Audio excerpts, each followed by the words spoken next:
Everyone's been betting against the yen. Japan's not the butterfly effect, it's the Mothra. How do you get a global margin call when you force the margin players to have to sell? And that's what a reversal of the carry trade basically is. The Bank of Japan and Japan more broadly has not had to deal with anything like this in 40 years. Even if it's a low probability, do you want to really take a chance on being levered equities on the risk on side, on the long side, if that's the case? What's up, guys? I'm Nobody Special, and we're doing something a little different today as we record this interview for my YouTube channel. We're also simultaneously broadcasting to a Twitter space to Michael Gayed's Lead Lag Report. So we have with us today Mr. Michael Gayed. He is the host of the Lead Lag Report.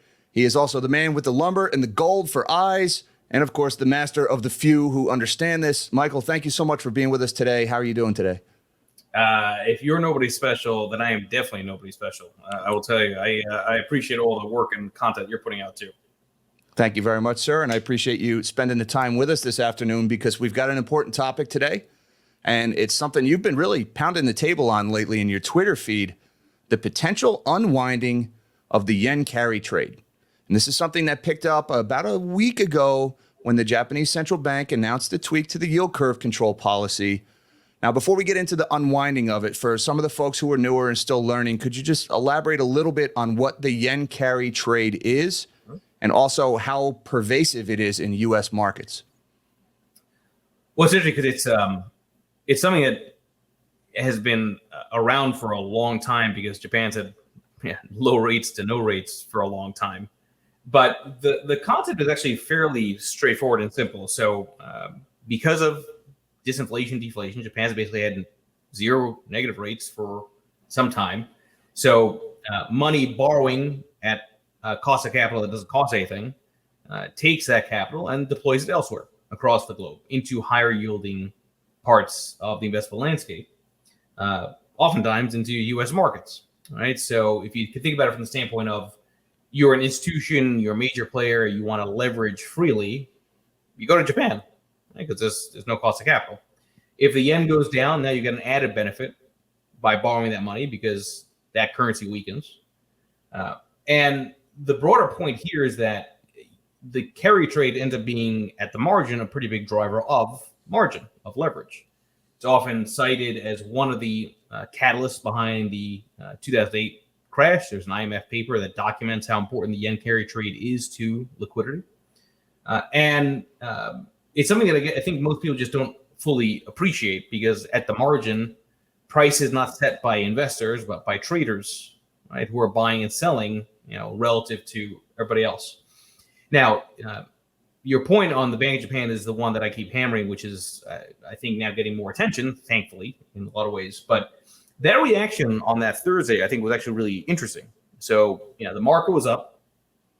And then just on the hint of a BOJ surprise, Bank of Japan surprise, if you remember that day on Thursday, the market was up and then very aggressively turned lower. Right? It was almost like an about face that, nobody really saw coming. But just on the hint of it, that reaction was telling to me because it really does suggest this idea that there isn't any sort of real preparation for the potential of the Bank of Japan really tightening up liquidity, causing the yen to spike back up, which then would cause all those people that are borrowing, institutions borrowing, that debt from Japan to then have to not only pay off their loans to Japan, but also now with a currency that's against them, right? And it's funny because pre-Abenomics, for the most part, the yen was a risk-off trade. Meaning if you had high volatility in equities, you'd see the yen rally against the dollar as the dollar rallies against the euro. I think the point here is that the risk is actually pretty high that something like that happens. The yen actually turns higher, I think, because the BOJ, Bank of Japan, is going to have to be forced into being tighter on monetary policy, probably sooner than later. And that then creates a ripple effect. I keep going back to Japan's not the butterfly effect, it's the Mothra, right? That can have all kinds of ramifications on global markets. That's not a perma-bear argument. That's not a doom and gloom argument. That's a structural argument. How do you get a global margin call when you force the margin players to have to sell? And that's what a reversal of the carry trade basically is. Now, that last point you made there was a really profound one, and I think that's the key to understanding this. You referred to it as a global margin call. Because correct me if I'm wrong here, what the yen carry trade is at its very basic is a short on the yen. Right? You're short the yen and you're long anything else. So a strengthening of the yen or a rise in Japanese government bond yields, both of which are happening right now, the unwinding of the yen carry trade is basically a short squeeze in the yen, causing the selling of whatever assets were bought with those borrowed yen, driving their price lower. And so as this were to start, it has a potential to snowball. Am I understanding this correctly? Yeah, exactly right. And if you look at the CFTC short yen positioning, everyone's been betting against the yen. So you have it coming from multiple directions, right? From a speculative standpoint, there's a short squeeze potential. Now, of course, the timing of all this is the critical point, right? It's like, when does all this matter, if at all? It's curious to me that this is happening in August, when usually from August through October, the VIX tends to rise. Independent of anything, the seasonality favors higher volatility here, right? That tells you that the market is likely, the risk-on equity market, right, is prone now to an accident anyway, right? Now, as I always say, path matters more than prediction, right? So I could be right on this, but it could be off on the timing, and you can be warning about an event, but still play the long side and hope that whatever signals you use, in my case, utilities, lumber to gold, treasuries themselves, that they would tell you in advance that now is the time to actually really start to slow down, right? But unless people are aware of these risks, I think it's a detriment to most people's trading accounts and portfolios if they don't consider scenario analysis.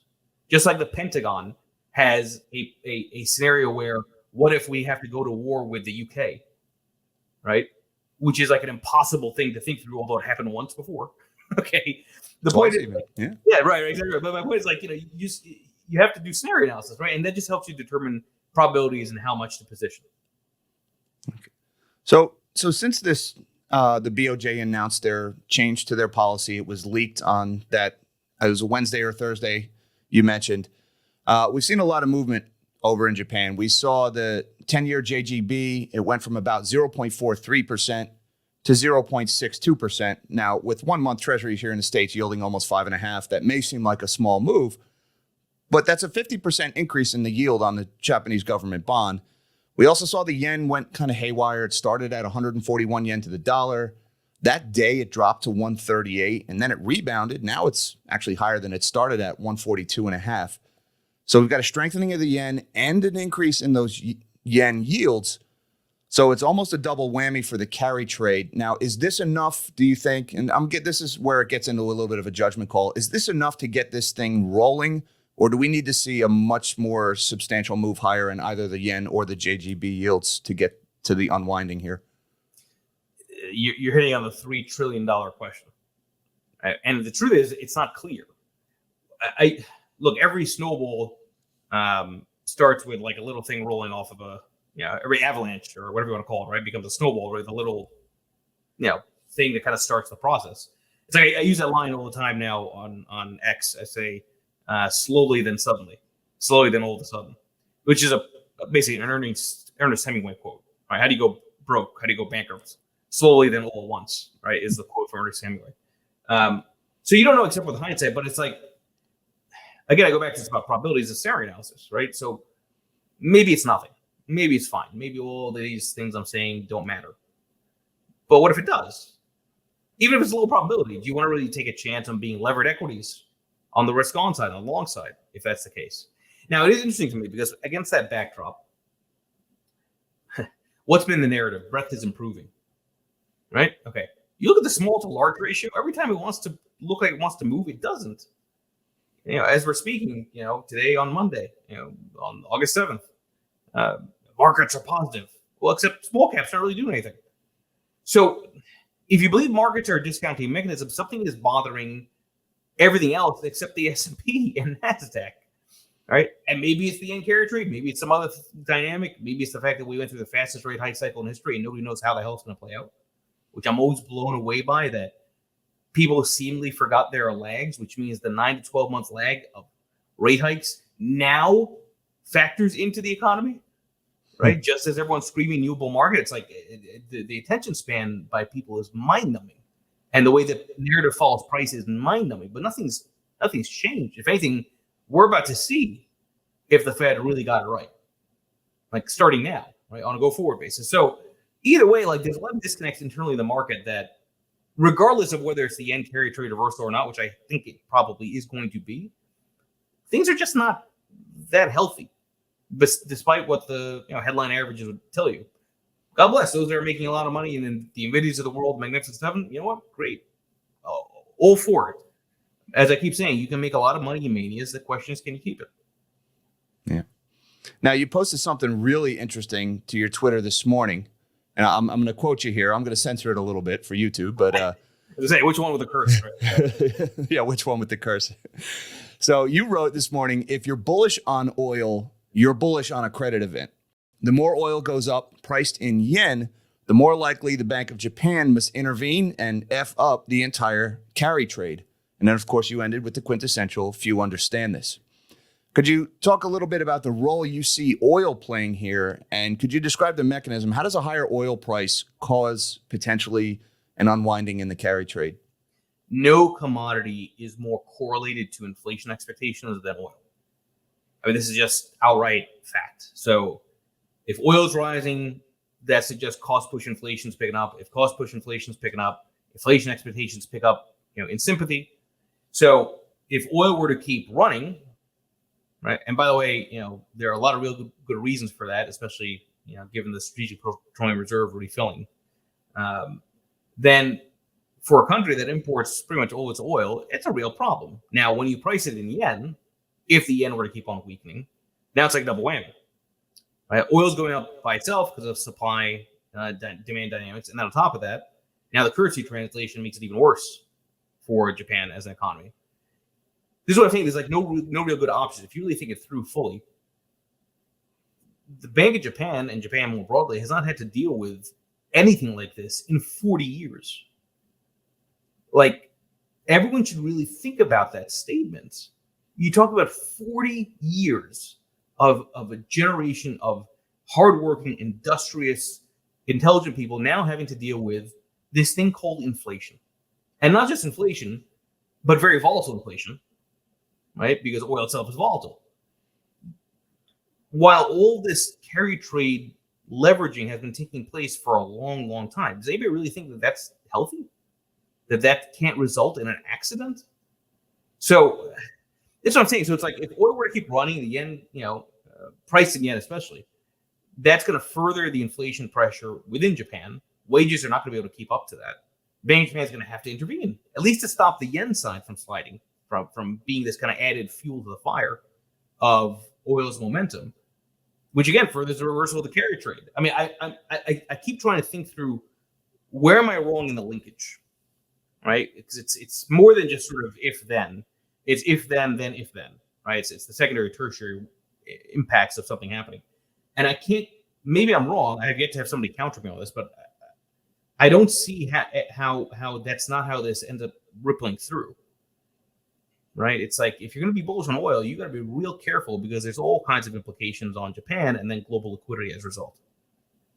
So it's the knock-on effect of what the higher oil price makes the Bank of Japan do, which starts to eat away at the arbitrage opportunity created by the carry trade, which could have the knock-on effect of forcing that short squeeze in the yen that we described earlier, and all of what that means for U.S. equities that are sitting at some pretty lofty valuations at the moment.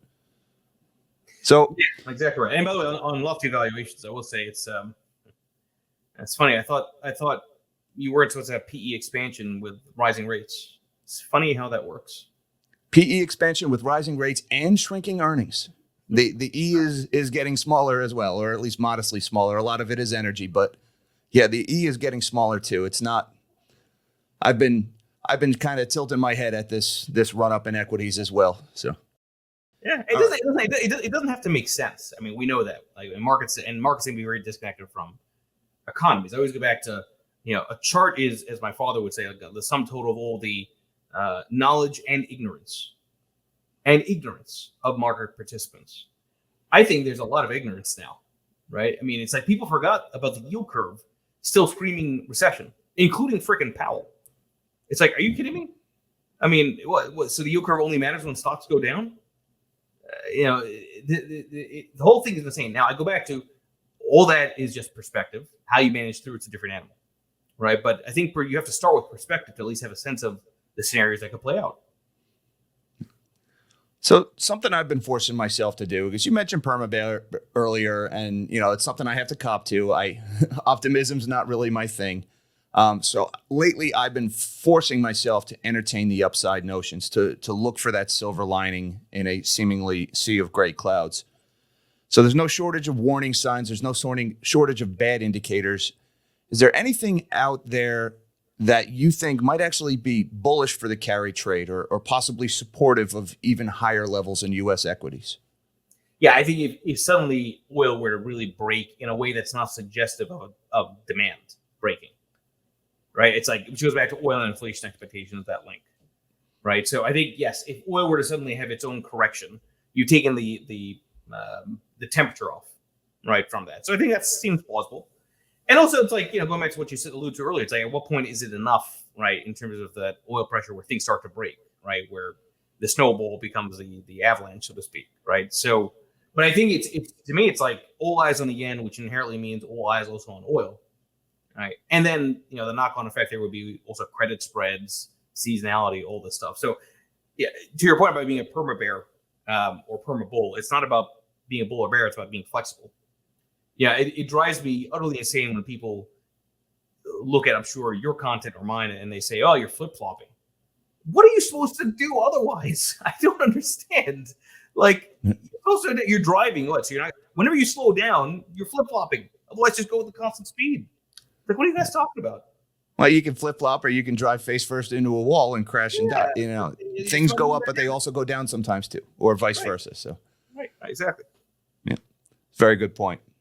All right. Lastly, we've got all of these high-profile stories and narratives playing out right now. I'm just going to list a few. We got a commercial real estate bubble in the United States, potentially. We've got a banking crisis that happened here in March. We've got the Chinese housing market imploding, rumors of a new BRICS currency, the return of student loan payments, the Fed pivot versus the higher for longer debate. Do you see the Japanese story, the yen carry trade, potentially playing a role in any of these other narratives, either for better or worse? And is there anything that in particular that stands out there? Yeah, no, well, actually, I'm glad you mentioned that, because it goes back to what's the impact of a reversal of the carry trade? Volatility. Okay, what typically happens when you have high volatility? Credit spreads widen. The credit event, right? So where suddenly default risk now gets priced in because there's a moment of panic in markets, which could be totally temporary, but still can have real ramifications, right, against the backdrop of all those headlines you had just mentioned. So I'm not trying to be dramatic by using the word event, but the truth is the momentum is so strong, it needs to be something sudden, right, to break it. And if it ends up being because of a reversal of the yen carry trade, my point is that has real ramifications on the actual economy, assuming, which is the assumption I'm making, assuming that it filters through into our own credit markets, right, in terms of that differential between junk and high quality AAA. So I look, even if I'm wrong on this, at least I've brought people's attention, in a loud way, around how important Japan is. It's like, I wish more people would just move beyond their borders and think broadly about how it's an interconnected global financial landscape. Parts of the world that you think have nothing to do with the U.S. end up being big drivers of the U.S., just like the U.S. is a big driver of everything else too. It all goes back and forth. But again, if you're going to be a real trader, a real investor, you should keep this stuff in the back of your mind.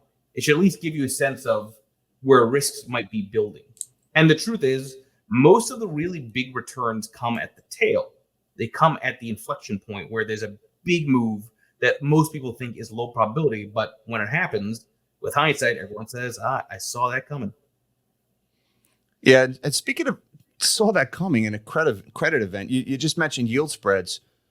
I mean, right now, the spread between the AAA and the junk, I can't believe how small it is. We've seen more bankruptcies, large bankruptcies in the first half of this year than we saw all of last year.